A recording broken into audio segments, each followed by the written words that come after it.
Missing cows, missing gold, missing jewelry, missing artwork. Last week, I talked about how to F up your divorce mediation by tracking your spouse. Today, I'm going to talk about moving assets and how that can, again, hurt your divorce mediation because it takes away the trust that you have with each other. And I've had this frequently happen. People get defensive, they get worried, and they move assets. Sometimes it's assets from a safe deposit box. Now, with a safe deposit box, you can see who was able to access the box because the bank keeps a list of signatories, and every time you go in, you have to sign in. In a litigated divorce, the attorneys will usually freeze the boxes so that you can't get in. In a mediated divorce, people don't tend to do that, but people do remove items from the box, and that's a problem. So while you're not going through divorce, take an inventory of what's there, take photographs so that if you are entering a divorce, you know what's there.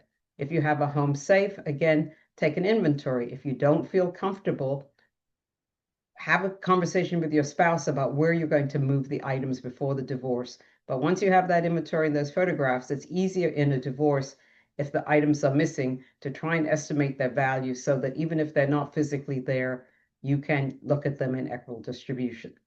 Gold is somewhat the same way. People are buying gold from places like Kitco, even Costco. Usually you can get a receipt for those and you can track those. If you're buying it from a gold dealer, rather than these big firms, that becomes a little harder. But gold is one of the things that tends to disappear in a divorce very quickly. So keeping track and keeping those receipts can be helpful. And the cow.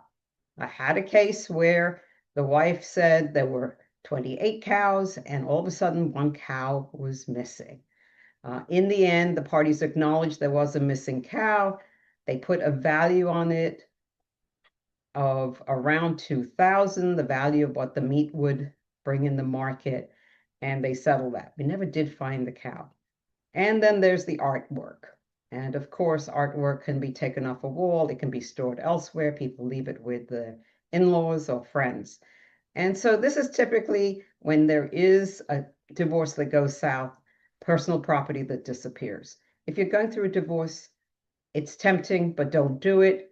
Leave it there. Do have an inventory. And as you go through the divorce, once you've settled the big brokerage, IRAs, and other financial assets, get to the personal property and be truthful. Don't hide the assets. It's Anju Jessani for Divorce with Dignity Mediation Services, saving dollars, making sense. And by the way, wait for my next video where I'm going to talk about how moving money from an account to account can really, again, mess up your divorce. So I'll see you in the next one.